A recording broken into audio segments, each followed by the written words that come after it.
అమ్మా, ఊరి సమస్యకు పరిష్కారం దొరుకుతుందని ఎంతో ఆశతో వచ్చాం. ప్రసాదంతో తిరుగు ప్రయాణం అవుదాం అనుకున్నాం. కానీ మీ ఇంట్లోనే పెద్ద సమస్య వచ్చి పడింది. మనవరాలకి నాగదోషం ఉన్నట్టుంది. ముందుగా గమనించుకొని ఉంటే బాగుండేది. ఏ తాయితో కట్టి గండం దరిచేరకుండా ఆపుకోగలిగేవారు. మమ్మల్ని ఏం చేయమంటారమ్మా అని అడగడానికి కూడా మనసు రావడం లేదమ్మా. అవునమ్మా, ఇది చాలా ఇబ్బందికరమైన పరిస్థితి. ఇంత జరిగాక కూడా ప్రసాదం మీరు తయారు చేసి ఇవ్వండి అని అడిగితే మా స్వార్థంలా ఉంటుంది. అందుకే పెద్ద మీమాంసలో ఉండిపోయాం. మమ్మల్ని ఈ సందిగ్ధం నుండి బయటపడేయండమ్మా. ముందుగా అందరూ నన్ను క్షమించండి. నేననుకున్నట్టే అంతా సవ్యంగా జరుగుతుంది అనుకున్నాను. ఇలాంటి అపశృతి జరుగుతుందని కల్లో కూడా ఊహించలేదు. నా మనవరాలి పరిస్థితి ఏంటో తెలిసేంత వరకు నాకు మనశ్శాంతిగా ఉండదు. ఈ సమయంలో ప్రసాదం తయారు చేసి ఇవ్వలేను. దయచేసి మీరు బయలుదేరండి. నేను మీకు తొందరలోనే ఫోన్ చేస్తాను.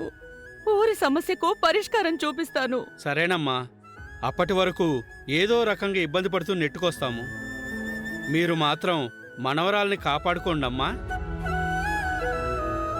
ఊర్లో అంటే సమయానికి వైద్యం అందదు. ఇక్కడంటే పెద్ద పెద్ద హాస్పిటల్స్ ఉంటాయి. మీ మనవరాలకి ఏం కాదని మేం కూడా అనుకుంటున్నాం. అంతా అమ్మవారి దయ. ఇక మేం బయలుదేరతామమ్మా. సరే, వస్తామమ్మా. పాపం, అక్కడ వాళ్ళు కూడా ఆత్మహత్యలు చేసుకునే రైతుల గురించి ఎంతో మనోవేదన చెందుతున్నారు.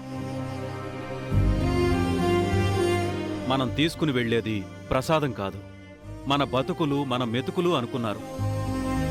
అటువంటిది ఈ రకంగా వెళ్లవలసి వస్తుందని వాళ్ళు ఊహించలేకపోయారు.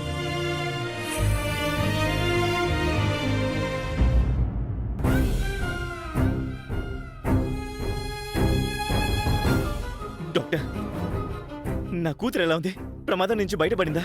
నో సార్, పాప సిచ్యువేషన్ ఇంకా క్రిటికల్గా తయారైంది.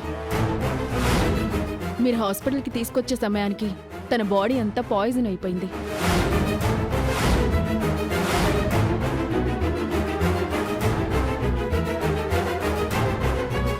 ప్రైమరీగా మేము చేయవలసిన ట్రీట్మెంట్ చేయడం జరిగింది. పాయిజన్ బ్రెయిన్కి స్ప్రెడ్ అయినా బాడీ బ్లూ కలర్లోకి మారినా పాప బ్రతకడం కష్టం.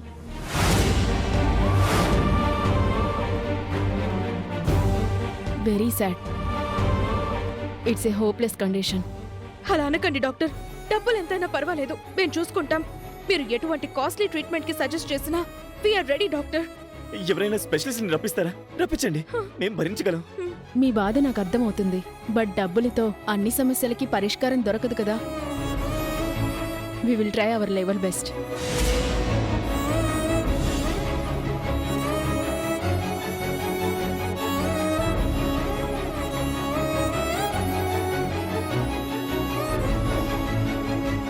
బంగారం, శౌర్యని అలా చూడలేకపోతున్నాను.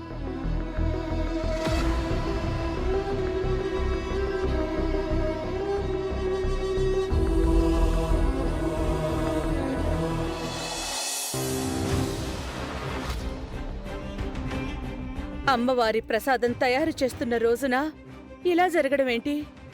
రోజు రోజుకి నా ఇంట్లో ఏం జరుగుతోందో అర్థం కాకుండా పోతోంది. నేను ఈ మాట అంటే ఇక్కడ కొందరికి కోపం వస్తుంది గాని అనకుండా ఉండలేకపోతున్నాను. ఎందుకు దాచుకోవడం? కడుపులో ఉన్నది బయటికి కక్కేయి. అక్షయ్తో ప్రసాదం చేయించడమే పెద్ద అరిష్టంలా ఉంది. వదినా, ఎందుకు అరుస్తావని? ఎవరు చేయాల్సిన పనులు వాళ్లే చేయాలి. కుక్క పని కుక్క, గాడిద పని గాడిద అన్నట్టు. అక్క, అటు తిప్పి ఇటు తిప్పి చివరికి నా కూతురు దగ్గరికి ఎందుకు వస్తావక్క? మనస్సాక్షి అనేది ఏమైనా ఉందా నీకు? మాకుందిరా, మీకే లేదు. నిహారికతో కూడిన తరువాత మనిషివి ఇంతలా మారిపోతావని అనుకోలేదు. నేను ఈ మాట అనకూడదు గాని అనకుండా ఉండలేకపోతున్నాను. ఎందుకు దాచుకోవడం? కడుపులో ఉన్నది బయటికి కక్కేయ్. ఆ పాము శౌర్యను కాటేయకుండా నిహారికనో నిన్నో కాటేసుంటే సరిపోయి ఉండేది. మా అమ్మ వాళ్ళని ఒప్పించి నిన్ను ఇలరేకం తీసుకొచ్చుకున్నందుకు చివరికి బుద్ధి చూపించుకున్నావు. బుద్ధి లేకుండా ప్రవర్తించకండి.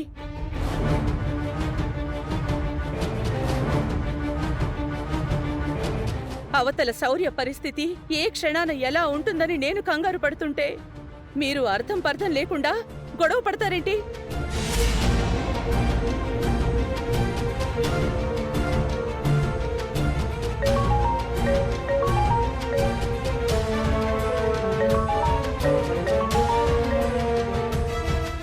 కృష్ణ, శౌర్యకెలా ఉంది నాన్నా? అస్సలు బాలేదమ్మా.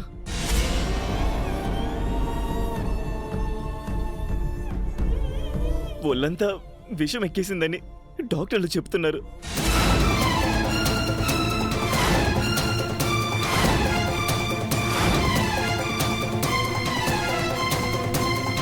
మరో అరగంటలో విషం విరుగుడైందంటే ఓకే, అలా కాకుండా ఒళ్ళంతా నీలం అయిపోయిందంటే శౌర్య బ్రతకడం కష్టమంటున్నారమ్మా.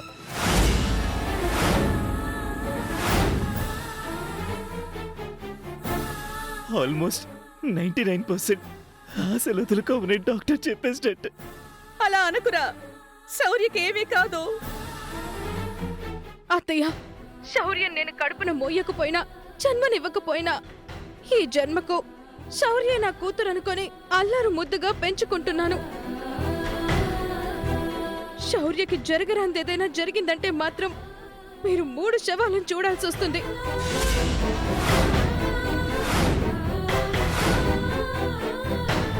నిహారిక, ఎందుకలా మాట్లాడుతున్నావు? శౌర్యకేం కాదు, నువ్వు ధైర్యంగా ఉండు. శౌర్య చనిపోతే నీ కూతురికి కాంపిటీషన్ ఉండదని లోపల ఆనందపడుతున్నావు కదా అవని. ఏంటా బుద్ధిలేని మాటలు? పాజిటివ్గా ఎప్పుడు ఆలోచించింది? ఏ విషయంలో ఆలోచించింది? మా బిడ్డ మీద మీరు జాలి దయ చూపించాల్సిన అవసరం లేదు. మీ బిడ్డ క్షేమంగా ఉంది కదా, సంతోషించండి. ఈ సమయంలో కూడా వంకర బుద్ధి బయట పెడుతున్నావు. నిహారిక, మేము బయలుదేరొస్తాం. అత్తయ్య వస్తానంటుంది కృష్ణ. అమ్మా, డాక్టర్ వాళ్ళు వాళ్ళ ప్రయత్నం వాళ్ళు చేస్తున్నారు. నేను సిచ్యువేషన్ బట్టి కాసేపు పైకి చెప్తాను. ఉంటానమ్మా.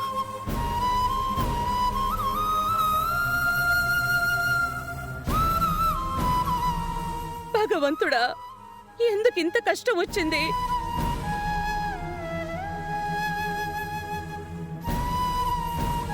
ఈ రోజు చెడు వార్తను వినాల్సి వస్తుందనిపిస్తుందమ్మా. ఎందుకు పదే పదే అదే మాటను అంటున్నారు? శౌర్యకి ఏం కాదు. డాక్టర్లే చేతులెత్తేసిన తర్వాత జరగబోయేది అదే కదా.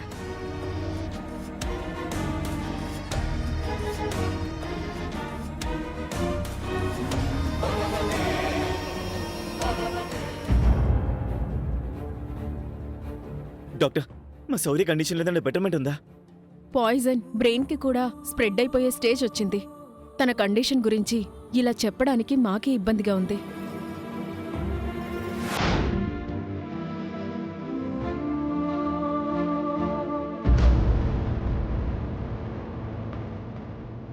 మా వంతు ప్రయత్నం సిన్సియర్గా చేశాం. ఇక మీ అదృష్టం మీద ఆధారపడి ఉంది. చివరి నిమిషంలో ఏదైనా అద్భుతం జరిగితే తప్ప ఇక మా చేతుల్లో ఏమీ లేదు.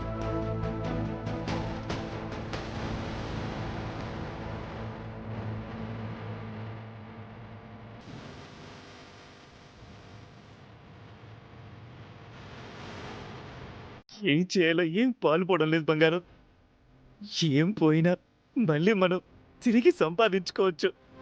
కానీ కన్న బిడ్డ పోతే తిరిగి వస్తుందా? ఈ ఔషధం శౌర్యను కాపాడుతుంది పెదనాన్న. కానీ ఇప్పుడు నేను మీకు ఇస్తే మీరు నన్ను నమ్మరు.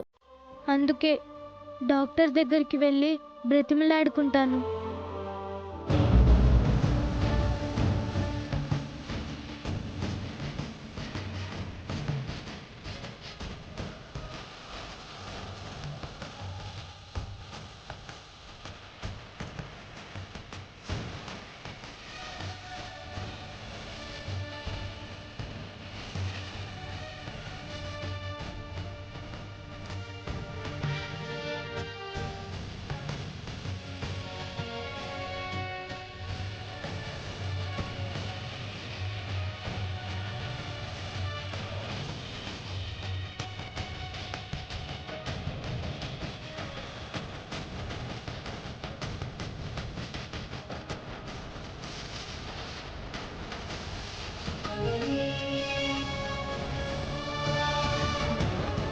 ఎవరమ్మా నువ్వు పర్మిషన్ లేకుండా లోపలికొచ్చావు? నమస్కారం అండి, నేను శౌర్య వాళ్ళ అక్కను. శౌర్యకు ప్రమాదంగా ఉందని తెలిసింది. బ్రతకడం కష్టమని మీరు చెప్పారంట. అందుకే చివరి ప్రయత్నంగా నేను ఈ పసరు మందుని తయారు చేసి తీసుకొచ్చాను. పసరమందా?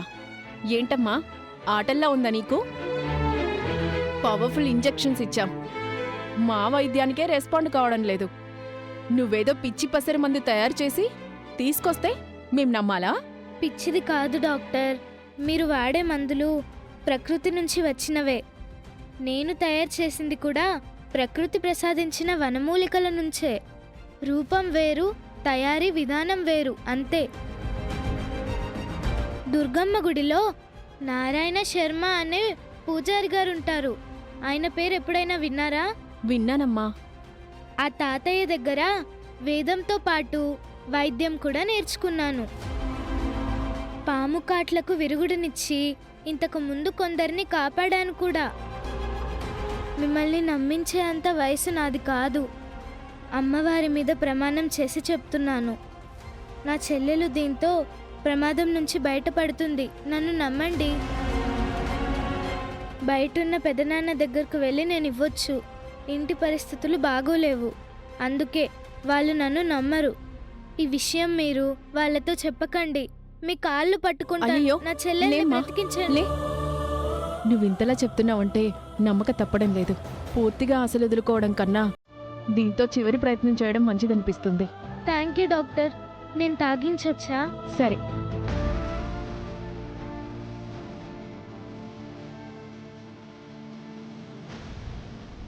చెల్లి, అమ్మవారి ఆశీర్వాదం నీకెప్పుడూ ఉంటుంది.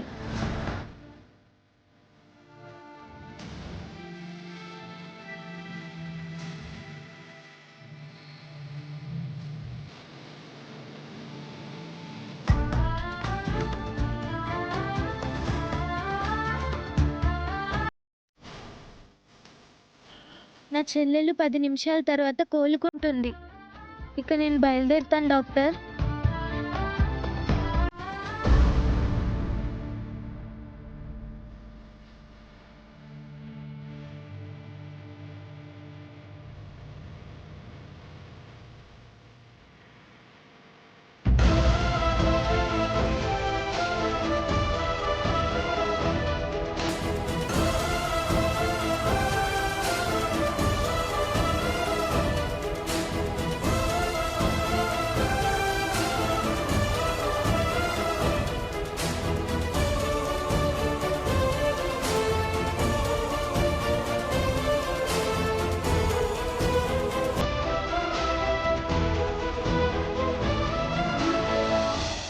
మై గాడ్, ఎంత విచిత్రం ఇది! మన వల్లే కానిది చిన్నపిల్ల వల్ల సాధ్యమైంది. తను వండర్ కిడ్లా ఉంది. ఓ అమ్మవారిలా వచ్చి ఈ పాప ప్రాణం నిలబెట్టింది. సిస్టర్, ఈ పాప పేరెంట్స్ని పిలుచుకురా. Okay doctor.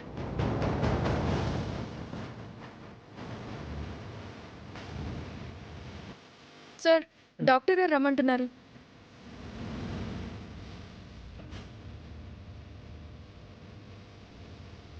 డాక్టర్, డాక్టర్ ఏమైంది? అద్భుతం జరిగిందండి. మీ పాప అవుట్ ఆఫ్ డేంజర్.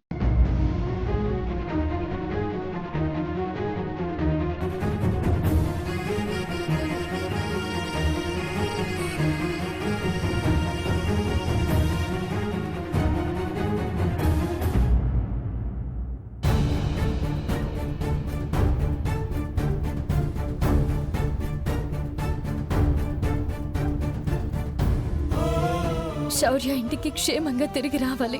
లేదంటే ఈ విషయం మీద ఎవరెవరు ఏం మాట్లాడతారో ఊహించలేము. అప్పటికీ అక్క అనేసింది కదా, అక్షయ పూజ చేయడం వల్లనే, ప్రసాదం చేయడానికి వెళ్ళటం వల్లనే అరిష్టం జరిగిందని. అవును బావా, వసంత వదిన ఈ మధ్య దారుణంగా మాట్లాడుతుంది. అన్నట్టు అక్షయ్ కనిపించడం లేదు. ఎటు వెళ్ళిపోయింది? బయట ఉన్నట్టుంది. చూద్దాం పదా. పద. చింటూ, ఏంటత్తా? అక్షయ బయట ఏమైనా ఉందా? చూడలేదత్తా. అవని, చూద్దాం పద.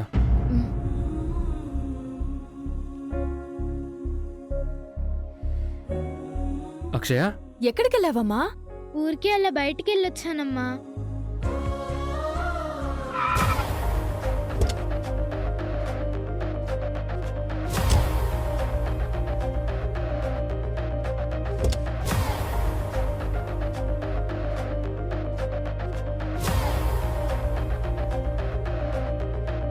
శౌర్య, నీరసంగా ఉన్నావు కదా, నేను ఎత్తుకుంటాను రా. కృష్ణ మళ్ళీ ఫోన్ చేయలేదు. అక్కడ ఏం జరుగుతుందో ఏంటో. నేను హాస్పిటల్కి వెళ్ళొస్తాను. మేము వచ్చేసాం అత్తయ్య.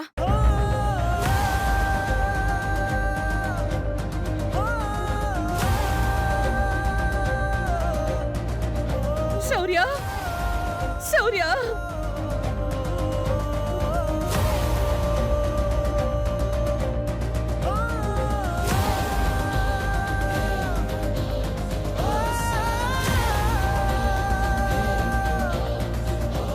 ఎప్పుడు ఎలాంటి వార్త వినాల్సి వస్తుందోనని భయపడుతూ ఉన్నాను తల్లి. డాక్టర్ లేదో చెప్పి భయపెట్టారా?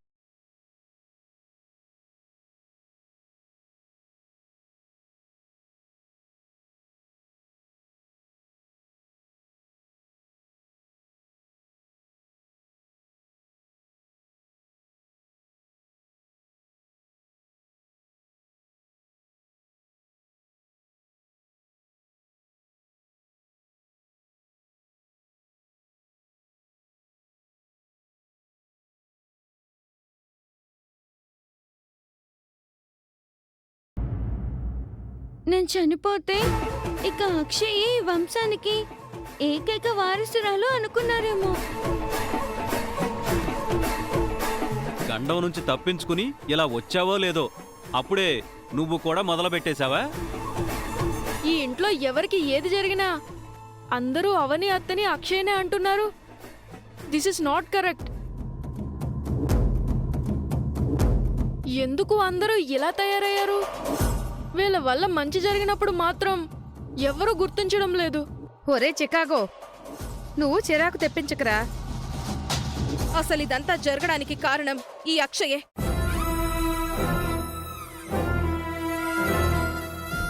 నా కూతురు చావంచుల వరకు వెళ్లడంలో దీని ప్రమేయమే ఉంది. ఏముంది? నోటికెంతొస్తే అంత మాట్లాడుకు నిహారిక.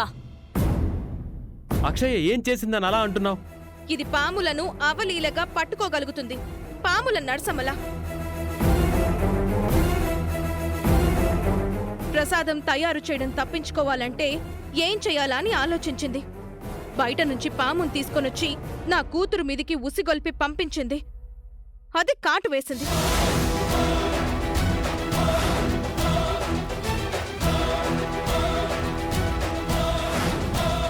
నువ్వు అన్నదాని గురించి బాగా ఆలోచిస్తుంటే నువ్వు చెప్పిందే కరెక్ట్ అనిపిస్తుంది నిహారిక. అయినా నువ్వు మామూలు దానివి కాదే బాబు. అప్పుడేమో పసరు అందించి మా అన్నయ్యని చంపేయాలనుకున్నావు. ఇప్పుడేమో పాముతో నా కూతుర్నే చంపేయాలనుకున్నావు. అయినా ఏం జన్మనిది? నోరు ముయ్యి అన్నయ్య. అక్షయ్ గురించి తప్పుగా మాట్లాడితే మర్యాదగా ఉండదు. ఏ నోర్లవి? అన్నం తింటున్నాయా? ఆ నోర్లు గడ్డి తింటున్నాయా? గడ్డి తినే పశువులు కూడా మీ రకంగా ఆలోచించవు. నా కూతురు అవసరమైతే ప్రాణం పోస్తుంది, ప్రాణం తీయదు. అమ్మా, ఇంక ఈ విషయం గురించి వదిలేయండి. శౌర్య క్షేమంగా వచ్చింది, అదే సంతోషం. నన్ను ఓ మాట అన్నంత మాత్రాన అది నిజం అయిపోదు. అలాగే నిజం ఏదో రోజున బయటికి రాక మానదు.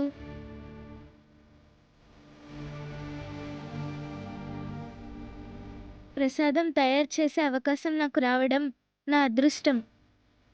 అటువంటి అదృష్టాన్ని నేనెందుకు వద్దనుకుంటాను? నిజాలు ఏదో రోజున బయటికొస్తాయని అన్నావు కదా, అప్పుడు చూద్దాం. నిహారిక, శౌర్యం లోపలికి తీసుకెళ్ళు.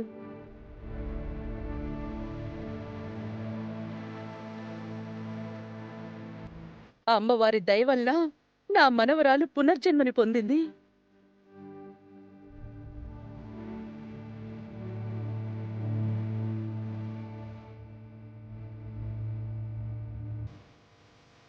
ఏ శాపం నిన్ను వెంటాడుతుందో తెలీదు. ఇన్ని నిందలు అనుభవిస్తున్నావు.